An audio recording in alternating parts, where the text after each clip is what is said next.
menjadikan diri kita beradab itu tidak mudah. Anak kita beradab tidak mudah.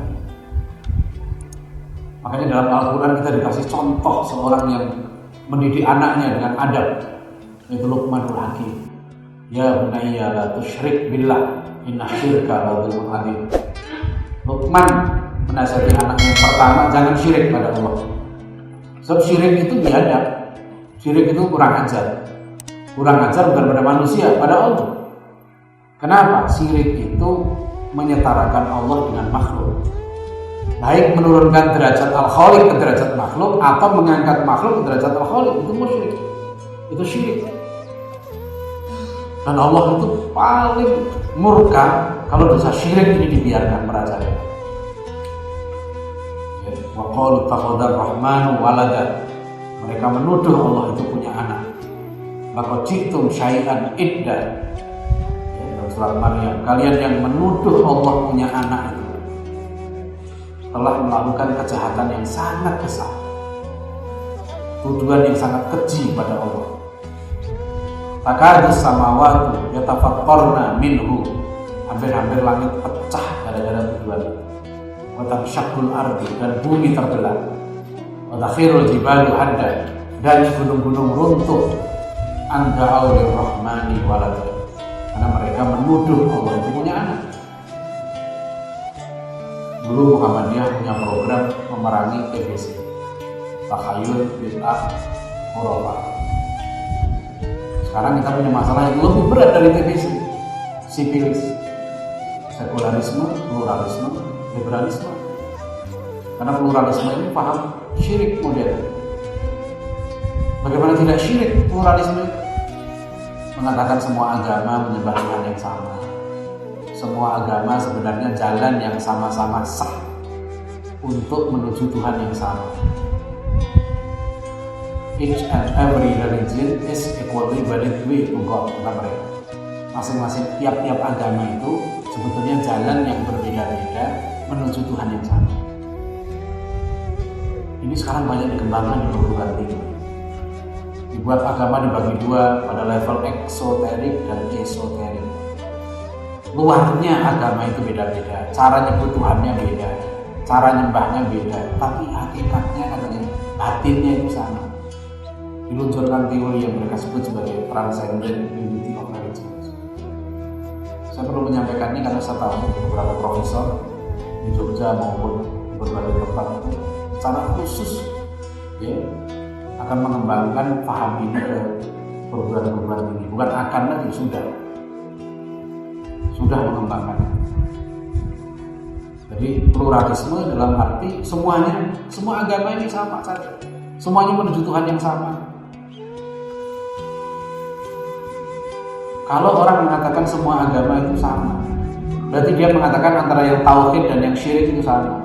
Berarti nggak ada lagi iman dan kufur. Berarti nggak ada lagi tauhid dan syirik. Apa artinya dia muslim? Ya kan? Kalau kemudian orang yang menyembah Tuhan Allah dengan orang yang menyembah gendruwo dan tuyul disamakan, terus apa artinya orang yang menyembah Allah? Jadi kalau orang yang makan babi disamakan dengan orang yang makan sapi, apa artinya? Berarti dia menyamakan antara yang baik dengan yang buruk, menyamakan yang hak dan yang batil. Itu syirik. Berarti dia ridho dengan kemusyrikan. Jadi ini bukan main-main ya, di era sekarang ini. Sampai ada satu spanduk di satu kota yang menolak pluralisme, get out from Indonesia, keluar dari Indonesia. Mereka tidak tahu bahwa pluralisme ini bukan hanya kita hadapi. Sebelum MUI mengeluarkan fatwa pluralisme itu haram tahun 2005, Vatikan sudah mengeluarkan duluan dekret tahun 2000. Pluralisme agama itu bertentangan dengan ajaran Katolik. Dan Vatikan menegaskan lagi, satu-satunya jalan untuk selamat menuju Tuhan Bapa harus melalui Yesus, Tuhan Anak. Setiap agama punya klaim sendiri. Silahkan masing-masing meyakini. Nah, orang pluralis ini tidak mau. Mereka maunya kita suruh mengakui semua. Seolah-olah ini adalah solusi dari konflik antar umat beragama. Ini bukan solusi, ini menambah masalah baru. Karena pluralisme itu sebetulnya agama baru. Bukan hanya kita. Seorang pendeta di Malang, Dr. Stefri Lumintang, juga menulis buku yang sangat tebal, sekitar 700 halaman. Judulnya Pluralisme Agama, Tantangan dan Ancaman Racun Pluralisme dalam Teologi Kristen. Akar masalah ini dulu daripada Freemason, teosofi, menganggap yang agama itu tidak penting. Makanya orang teosofi dulu, salah satu pusat teosofi itu di Jogja. Teosofi itu mengatakan semboyannya there is no religion higher than truth. Tidak ada agama yang lebih tinggi dari kebenaran. Orang teosofi mengaku mereka punya hikmah khalidah, perennial wisdom. Mereka punya hikmah abadi. Sebelum agama-agama ini ada, mereka sudah punya kebenaran abadi. Saya pikir sebelum agama ini ada, sebelum Nabi Adam ini ada, apa yang ada? Iblis. Kalau kita telusuri pluralisme ini ujung-ujungnya siapa? Iblis juga kita ketemu. So, ujung dari pluralisme ini ateis. Kalau orang mengatakan Anda beragama dan tidak beragama sama saja, itu apa artinya beragama? Kalau Anda mengatakan atau orang lain mengatakan bahwa seseorang mengatakan menyembah Allah dengan menyembah tuyul itu sama, apa artinya? Kan dia menghina Allah. Jadi mohon dicermati betul, ya. Media massa, berita-berita, buku-buku kurikulum, ya. Ini telah melanda seluruh dunia. Jadi ini wajib bagi orang tua. Ini adab yang pertama, itu meletakkan Allah di tempat satu-satunya yang berhak untuk disembah. Tidak boleh ada. Ya bunayya la tusyrik billah, inna syirka la dzulmun adzim. Jadi salah satu ilmu yang fardu ain sekarang yang kita wajib miliki di era sekarang ini adalah untuk menjaga anak-anak kita tidak musyrik, gitu ya. Itu adalah paham tentang kesesatan pluralisme. Kalau tidak, banyak orang tua yang sekarang kebingungan. Anaknya di kuliah dapat pluralisme, anaknya di SMA bergaul, lihat internet ketemu pluralisme. Karena yang nggak main-main, yang dikokohkan tokoh-tokoh pluralisme itu Kiai Haji yang sangat terkenal, sangat dihormati, profesor, doktor ini dan seterusnya. Begitu MUI mengeluarkan fatwa tentang pluralisme, apa yang terjadi? Di UIN Jakarta dikeluarkan disertasi doktor, diluluskan argumen pluralisme agama, doktor bidang ilmu tafsir, yang kemudian mengatakan, menafsirkan surat Al-Baqarah ayat 62. Innal ladzina amanu wal ladzina hadu wan nasara was-sabiin man amana billahi wal yawmil akhir wa amila shalihan falahum ajruhum inda rabbihim wa la khaufun 'alaihim wa la hum yahzanun. Kata disertasi ini, ayat itu tidak mewajibkan kita beriman kepada Nabi Muhammad. Yahudi, Kristen, Syafi'iyah dan agama apapun cukup percaya pada Tuhan, berbuat baik pada sesama, meskipun tidak beriman kepada Nabi Muhammad, sudah dapat pahala. Falahum ajruhum inda rabbihim. Lulus disertasi, lulus doktor, orang yang sering muncul di video. Disertasi ini muncul, kasih komentar yang luar biasa, berapa berhalaman-halaman oleh para pakar. Dan ngasih komentar bukan main. Tokoh-tokoh itu dari profesor, doktor, ulama, kenamaan juga.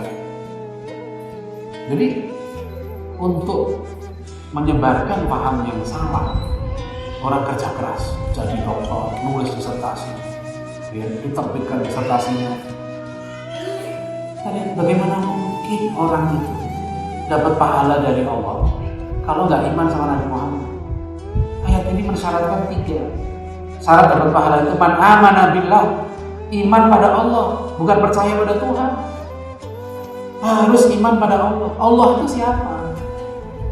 Bagaimana orang kenal Allah kalau dia tidak iman sama Nabi Muhammad? Kalau dia tidak iman sama Nabi Muhammad, berarti dia tidak iman sama Quran.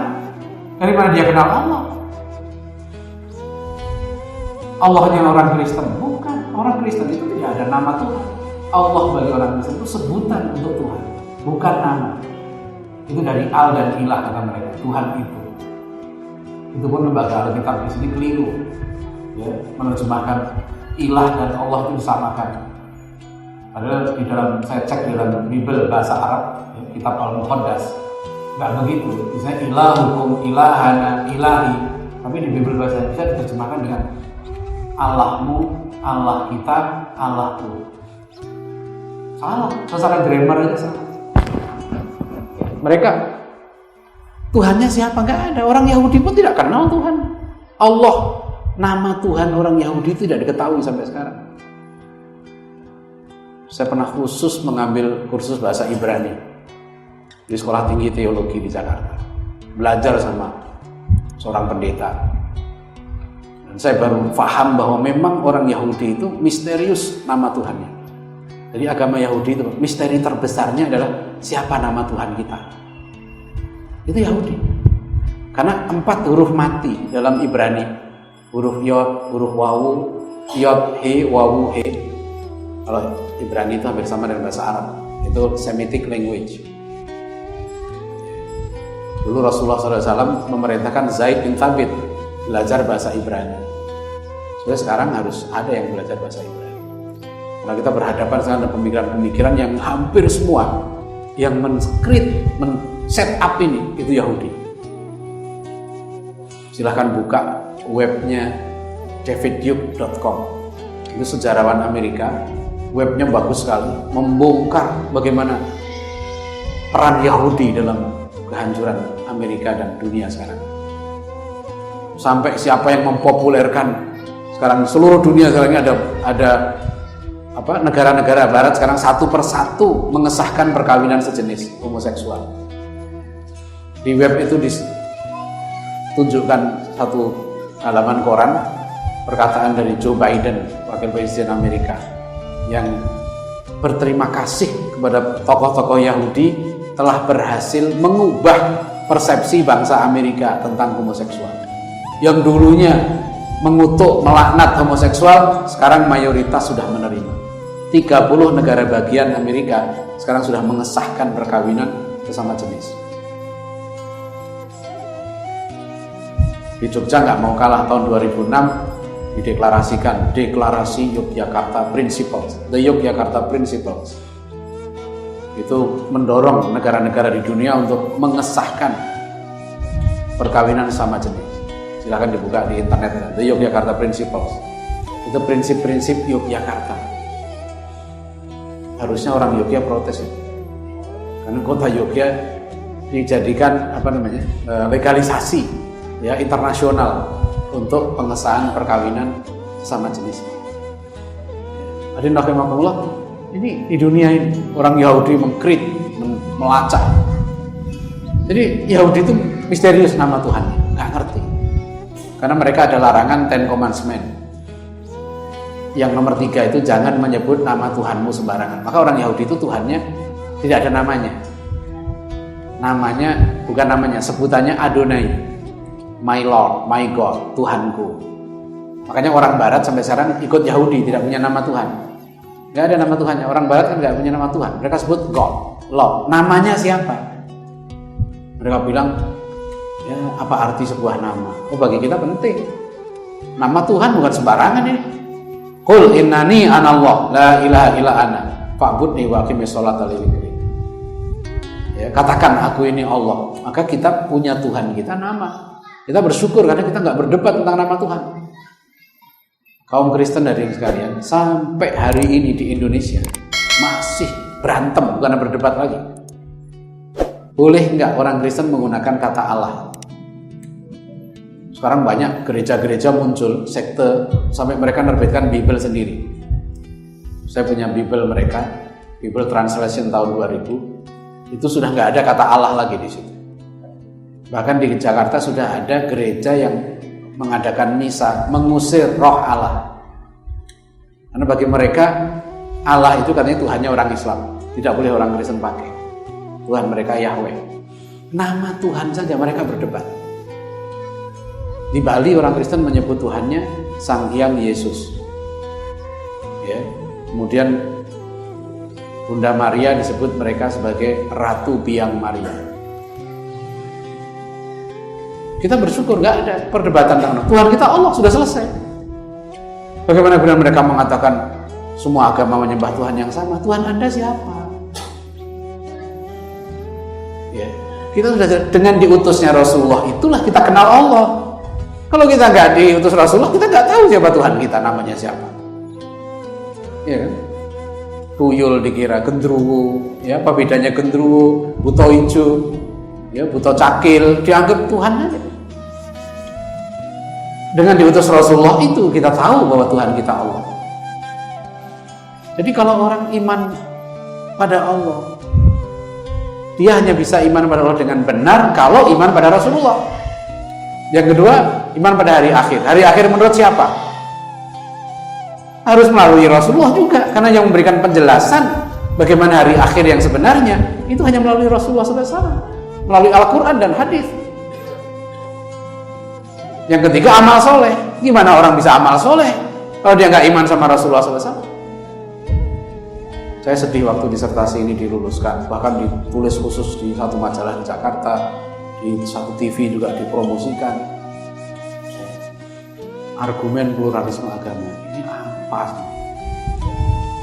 Ya. Saya katakan ini tragedi. Saya tulis artikel tragedi keilmuan di kampus tersebut.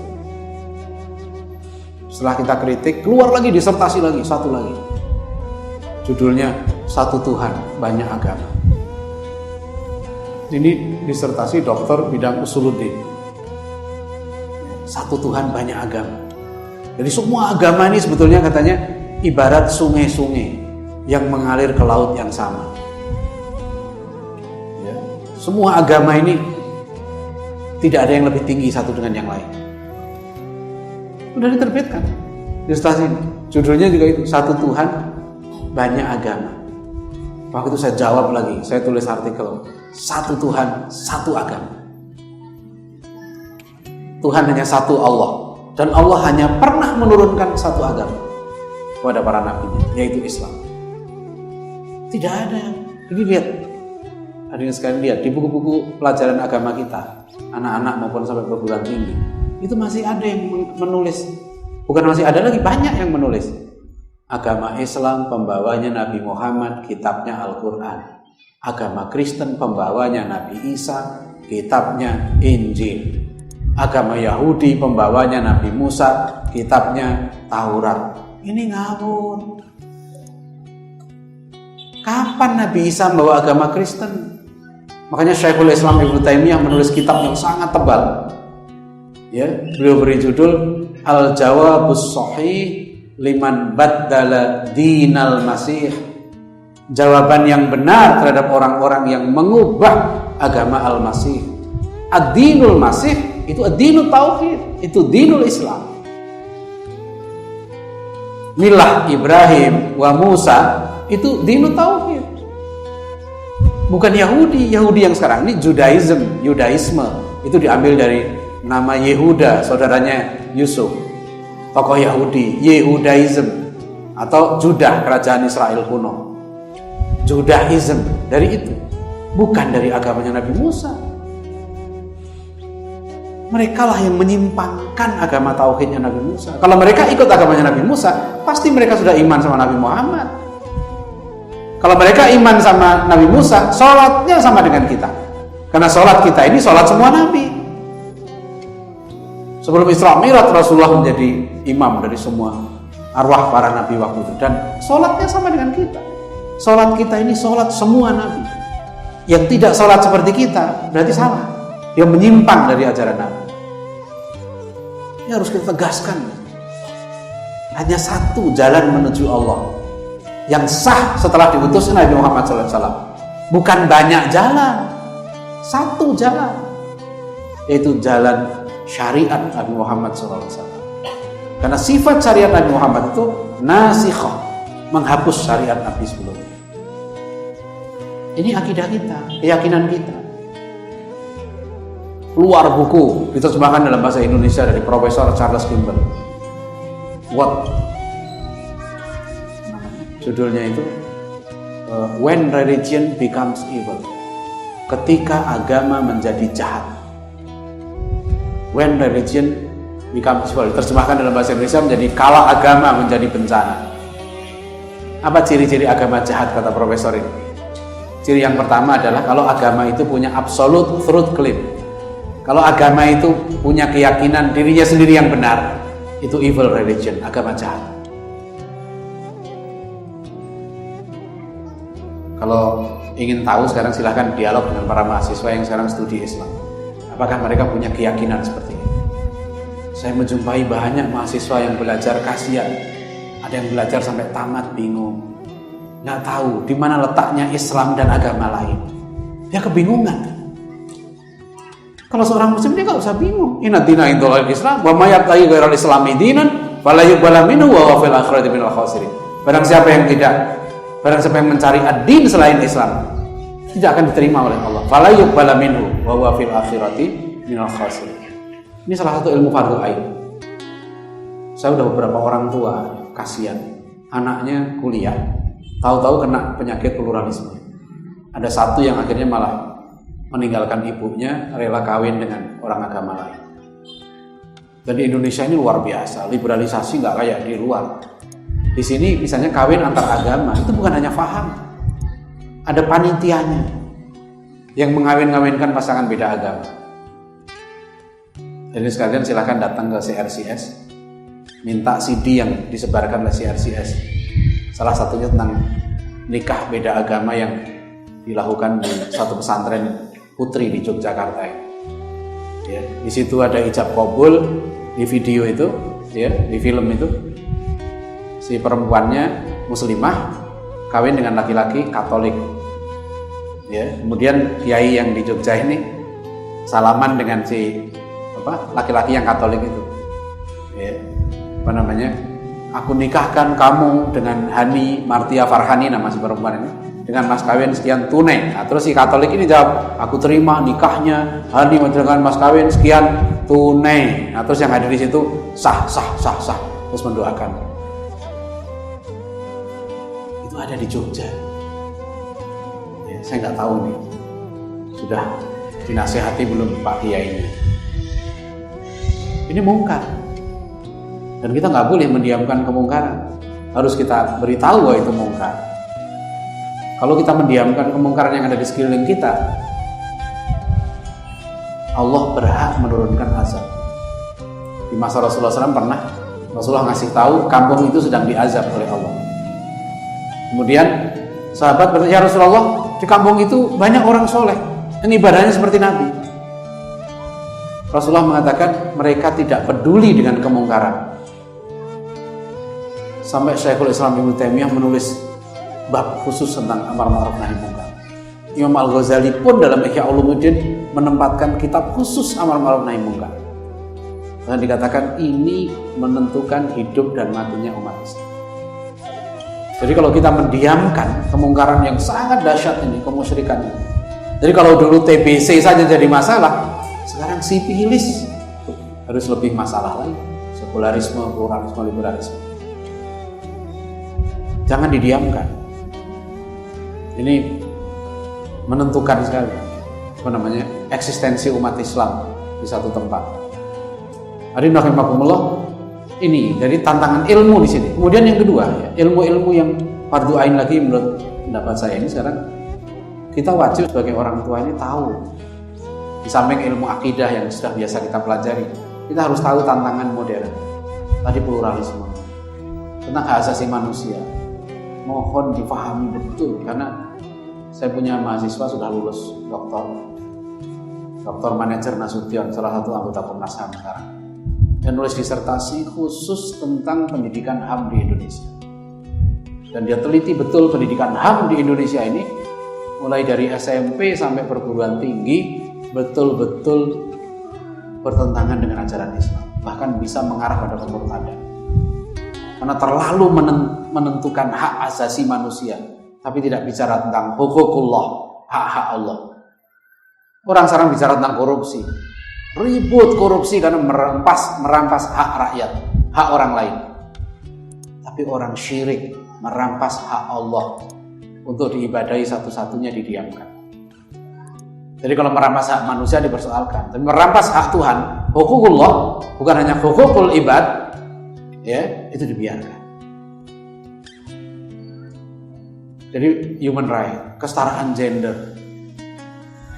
Jadi hidup dan hadirin rahimakumullah, salah satu strategi menghancurkan keluarga muslim adalah paham kesetaraan gender.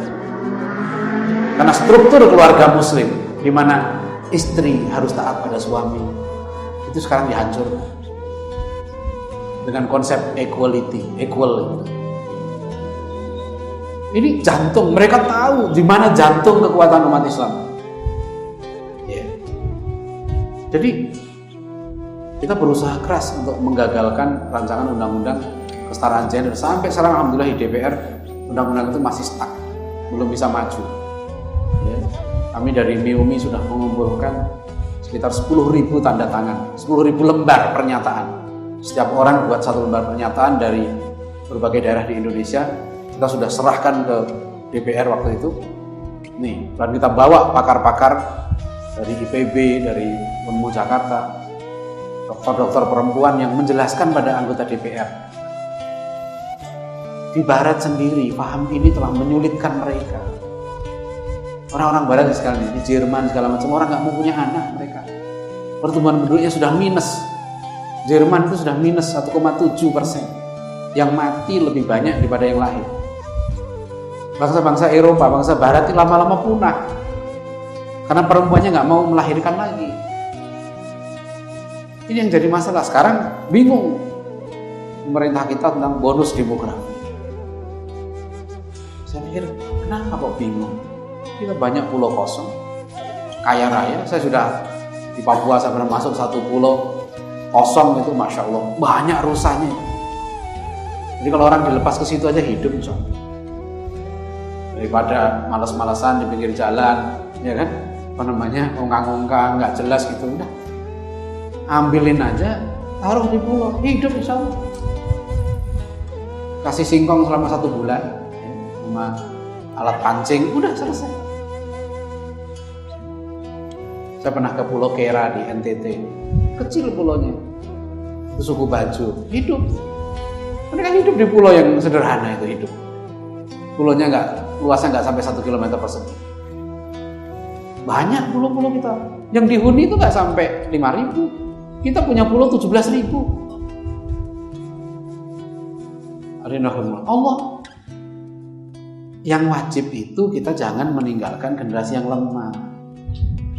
Tapi kalau memang orang tuanya bisa mendidik, punya kemampuan, biarkan saja. Saya itu, anak saya udah terlanjur 7. Padahal saya pengennya lebih. Tapi sudah nggak boleh sama dokter. 3 kali sesar nggak boleh. Ya sudah, saya nurut lah sekali-sekali sama dokter. Ya. Apa namanya? Kalau coba hadirin sekalian bayangkan, Pak Habibie itu pintarnya kayak apa? Ya kan? Wah, itu orang pintar, termasuk salah satu manusia terpintar di dunia, bukan hanya di Indonesia, di dunia. Pak Habibie diakui luar biasa, berbagai penghargaan internasional dia terima. Cuma adanya Pak Habibie kok sayang ya, anaknya cuma 2. Saya pernah panel dengan Pak Ilham Habibie, itu juga pintarnya bukan main. Orang sepintar itu. Nah, ini kaitan dengan ilmu. Waktu itu di Makassar saya katakan ada Pak Ilham Habibie. Kalau Pak Ilham ini mau belajar tafsir, ya, insya Allah 3 tahun lebih hebat dari Quraisy Shihab. Dia pintar banget loh. Nah, orang sekarang ini karena tidak tahu konsep ilmu, ya, banyak cendekian-cendekian kita yang idol ilmunya, nggak tahu mana ilmu fardu ain, mana fardu kifayah. Saya ketemu dengan ilmuwan-ilmuwan kita waktu saya keliling di Inggris. Juara 1 desain alat pertahanan di Inggris itu dosen ITS. Saya ketemu dosen matematika di Nottingham, juga orang Indonesia. Di sini lagi orang Indonesia, banyak orang-orang kita yang pintar. Di Petronas Malaysia ini 150 insinyur Indonesia ada di sini. Ahli-ahli perminyakan kita di sana. Di Boeing, di Airbus, orang-orang Indonesia banyak. perusahaan pesawat Brazil itu diborong dari IPTN Bandung ke Brazil. Ditanya Pak, cuma saya ketemu mereka, kerjaannya ini orang-orang pintar nih, pulang kantor ini. Mereka nggak merasa wajib belajar bahasa Arab. Salah. Dalam teori pendidikan Islam sebenarnya, kalau lulusan UGM itu nggak bisa baca kitab, zolim. Lulusan UGM nggak bisa baca kitab, zolim. Ya, jangan lulus sebelum bisa baca kitab. Mahasiswa UGM itu kan umumnya pintar, nggak tahu kalau ada yang bodoh, tapi biasanya pintar. Ya. Rasulullah SAW itu bersabda, al-insan ma'adhin kama'adhin dhahab wal fiddah, khiyarukum fil jahiliyah khiyarukum fil Islam idza faqihu. Manusia itu seperti barang tambang, kata Rasulullah. Ya, seperti emas dan perak. Beliau sebut emas dan perak. Khiyarukum fil jahiliyah, siapa yang kamu terbaik di masa jahiliyah, kamu akan menjadi yang terbaik di masa Islam. Syaratnya faqih fiddin. Ya, faqih fiddin. Itu syaratnya. Jadi nggak ada. Ini satu penyakit kedua ini selain sekolahisme yang melanda banyak cendekiawan kita, itu penyakit linearisme. Linearisme. Jadi saya kan bidang saya fisika. Ya, karena bidangnya dia kuliah fisika, dia nggak merasa wajib belajar bahasa Arab, nggak merasa wajib belajar usul fikih, belajar ilmu hadis. Zolim. Saya ada mahasiswa orang Kementerian Agama, jabat di Kementerian Agama, penanggung jawab kurikulum insan cendekia. Insan cendekia di Serpong itu ya saudara. Itu yang tes itu 5.000. Yang diterima cuma 300. Anak-anak paling pinter diambil di situ. Bangga dia. Ini juara olimpiade matematika, juara olimpiade ini, saya tanya. Saya bilang saya udah 2 kali ngisi ceramah di insan cendekia. Kenapa anak-anaknya tidak diwajibkan bisa bahasa Arab? Ini anak-anak pinter. Kalau anak pinter harus dibebani dengan kurikulum untuk orang pinter. Emas harus ditempa sebagai emas supaya dia menjadi barang yang bermanfaat dari emas. Perak ditempa sesuai dengan kapasitasnya. Batu akik begitu, ditempa sesuai dengan kapasitas batu akik supaya dia bermanfaat sebagai batu akik. Tembaga sesuai dengan tembaga. Nah, ini pendidikan sebenarnya. Rasulullah sudah ngasih contoh. Bukan semua sahabat Rasulullah itu jadi ahli tafsir, tidak. Ada sahabat Rasulullah yang biasa-biasa saja, tapi semua menjadi orang terbaik. Yang memang jagoan, ditempa sebagai jagoan. Usamah bin Zaid, 18 tahun diserai sebagai panglima perang. Ini pendidikan kita sekarang ini, mendidik anak-anak kita terlalu lama menjadi anak-anak. Februari yang lalu saya diundang Majelis Tarjih Muhammadiyah. Saya katakan, dulu lulusan mu'allimin kita umur 18 tahun sudah mampu mandiri. Kita kirim ke tengah masyarakat, mereka mampu membina masyarakat. Sekarang kita meluluskan ribuan sarjana S1. Lulus sarjana, bingung mau kemana. Berarti tidak tambah matang, tambah bingung. Saya ketemu dai-dai transmigrasi di pelosok hutan di Sumatera Selatan. Saya tanya, dulu Bapak kesini lulusan apa? Ada yang bilang, saya dulu lulusan sanawiyah. Sudah diterjunkan sebagai dai ke tengah hutan. Ketemu harimau, ketemu ular sebesar kaki katanya. Tahun 70-an. Saya tanya, Bapak lulusan apa? Saya aliyah. Terus kesini dulu bagaimana? Kami dilatih 40 hari di Darul Falah oleh Pak Nasir. Kemudian setelah itu kami dibekali cuma ongkos sampai Palembang. Dari Palembang ke tengah hutan itu silahkan, terserah. Naik truk lah. Hidup nggak tahu mereka itu. Jadi kita sekarang memperlambat, memperpanjang masa anak-anak. Padahal usia balik itu sudah dewasa dalam Islam. Kalau ayah sudah meninggal, anak laki-laki umur 17 tahun, kakaknya mau menikah, kakaknya umur 24 tahun. Yang jadi wali itu adiknya, umur 17 tahun. Berarti jadi wali, dia sudah harus dewasa. Dan harus dididik sebagai orang dewasa. bukan didik sebagai anak-anak, salah. Kurikulumnya kurikulum orang dewasa. Saya sekarang praktekkan. Anak saya umur 15 tahun, perempuan, saya suruh kuliah. Dan setelah hampir 1 tahun ini ternyata bagus. Dia mampu karena saya sudah cek dia lebih matang, lebih dewasa. Dia sudah bisa jadi guru, dia bisa ngatur keuangan, dia bisa nulis. Cukup. Umur 15 tahun, orang tanya, kenapa nih? 15 tahun cukup. Perempuan sebaiknya lulus S1 menurut saya 19 tahun. Itu usia ideal untuk menikah. Panjang masa suburnya. Iya kan? Sekarang anak lulus sarjana S1, perempuan umur 23 tahun, 24 tahun. Nyari kerja dulu setahun 2 tahun. Sempat nikah sekarang rata-rata cari suami baru 25, 26 tahun. Ada yang telat sekarang, banyak sekali yang bingung. Dia bingung, orang tuanya bingung. Kalau laki-laki nggak ada masalah. Ya. Saya punya mahasiswa baru lulus umur 73 tahun. Lulus doktor pendidikan Islam, padahal dia ahli akuntansi. 73 tahun. Baru nikah. Nikahnya umur 71 tahun. Nggak masalah kalau laki-laki. Jadi beda memang. Dan hasil riset sekarang di Amerika pun menunjukkan memang tingkat kedewasaan atau kematangan sel-sel otak laki-laki perempuan itu berbeda ternyata. Tidak sama. Sel otak perempuan itu matang di usia 12-14 tahun. Sel otak laki-laki itu matang di usia 14-16 tahun.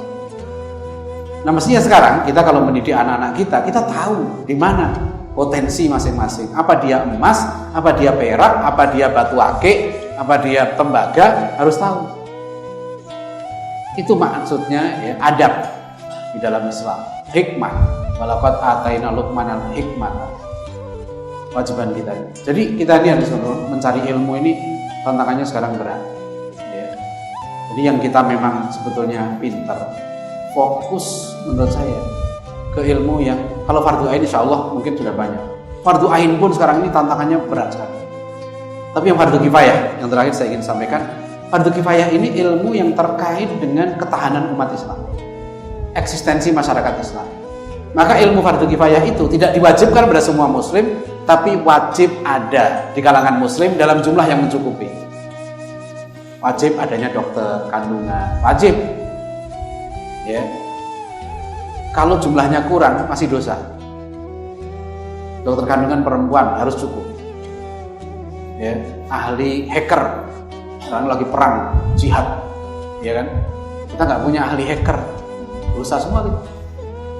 Ya, kita biayai satu orang, kamu pintar nih, kamu kuliah, karena kewajiban kita. Kamu kuliah sama hacker, ya, supaya bisa perang melawan Yahudi Israel. Situsnya, ini lebih dahsyat perang di tingkat dunia maya. Itu perlu wajib yang bisa itu. Ahli elektro dan seterusnya, ahli film begini harus ada.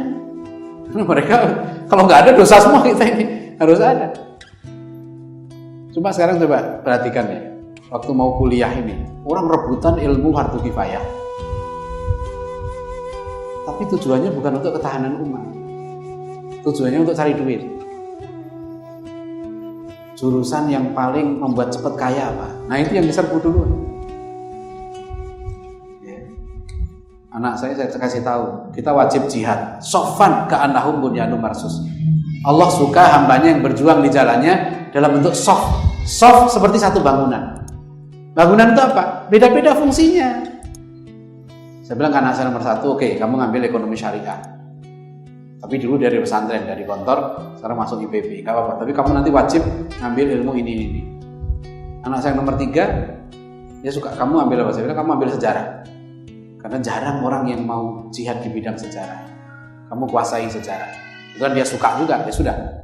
Tapi karena dia ngambil ilmu fardu kifayah, Sabtu Minggu saya wajibkan dia ngambil di Mahat Ali, kuliah Mahat Ali. Karena dia harus ngambil bahasa Arab, harus ngambil usul fikih, harus ngambil hadis, harus ngambil itu di Mahat. Ya, kegiatan lain saya bilang bela diri stop dulu. Sekarang ambil dulu ilmu yang fardu ain. Karena kita kewajiban kita orang tua harus menata. Oh anak kita sekarang belajar di ilmu fardu kifayah, maka dia harus wajib mengambil ilmu yang fardu ain karena dia kurang di situ. Tantangannya luar biasa beratnya. Ya, karena di kelasnya ketemu dengan teman-temannya, diskusi tentang pluralisme segala macam, harus kita kasih bekal. Jadi sekalian ya, ini contoh-contoh ilmu yang fardu ain ya.